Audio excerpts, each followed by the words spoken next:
लोकसभा चुनाव का जो रणभेरी है वो बज चुकी है। ऐसे में प्रधानमंत्री कल उत्तर प्रदेश के मेरठ से जो चुनावी सभा है उसको भी बिगुल फूंक दिए हैं।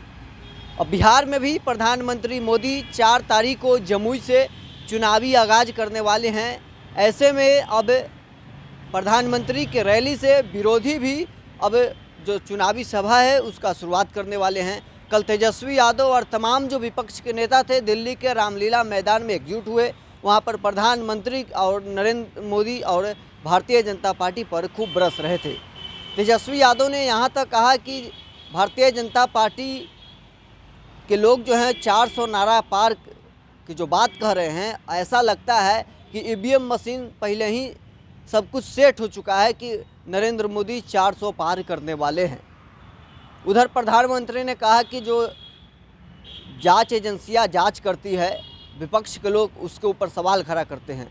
वो लोग जांच से घबराए हुए हैं, जांच से भाग रहे हैं। तो दूसरी तरफ विपक्ष के जो लोग हैं वो ये भी कह रहे हैं कि जो जांच एजेंसियां है भारतीय जनता पार्टी की बी टीम बनी हुई है, भारतीय जनता पार्टी की दूसरी टीम के रूप में वो लोग काम कर रही है। विपक्ष के नेताओं के ऊपर लगातार जो जांच एजेंसियां है वो कार्रवाई कर रही है। दिल्ली के मुख्यमंत्री अरविंद केजरीवाल को गिरफ्तारी किया, उधर झारखंड के मुख्यमंत्री हेमंत सोरेन की गिरफ्तारी किया था।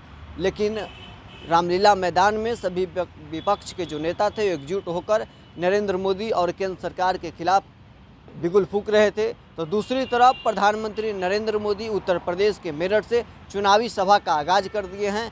2024 के जो लोकसभा है उसमें भारतीय जनता पार्टी ने लगातार ये नारा दे रही है कि हम 400 पार जाएंगे।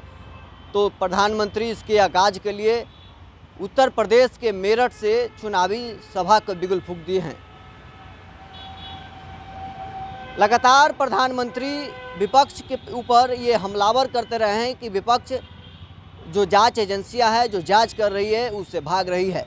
लगातार भ्रष्टाचार के आरोप भारतीय जनता पार्टी विपक्ष के ऊपर लगाती रही है। लेकिन अब 24 के जो रन है उसमें इस मुद्दे को और तेज़ी से जो प्रधानमंत्री हैं और भारतीय जनता पार्टी के नेता हैं वो बढ़ा रहे हैं। तो दूसरी तरफ 24 के रन में विपक्ष के नेता हैं जो भारतीय जनता पार्टी के बी टीम के रूप में ईडी सीबीआई को दिखा रही है।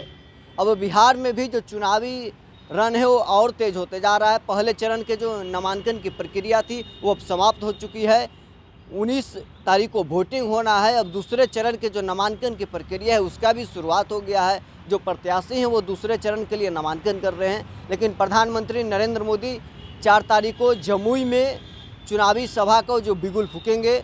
जमुई से लोक जनशक्ति पार्टी रामविलास के प्रत्याशी हैं चिराग पासवान की जीजा अरुण भारती। प्रधानमंत्री वहां से चुनावी सभा का बिहार में आगाज करेंगे। जमुई से सटे नवादा है जहां चुनाव होना है, वहां भारतीय जनता पार्टी के विवेक ठाकुर हैं। उसके अगल बगल के जो क्षेत्र हैं प्रधानमंत्री उन सभी क्षेत्रों के अपनी जो भाषण है उससे लोगों को भारतीय जनता पार्टी के पक्ष में वोट करने की अपील भी करेंगे। लगातार अब जो बिहार के चुनावी रन है और तेज हो गया है। तेजस्वी यादव भी अब चुनावी सभा का आगाज करने वाले हैं। ऐसे में 2024 के रन अब काफ़ी तेज हो गया है। फिलहाल के लिए बस इतना ही। आप बने रहें न्यूज़ फाउंडेशन के साथ।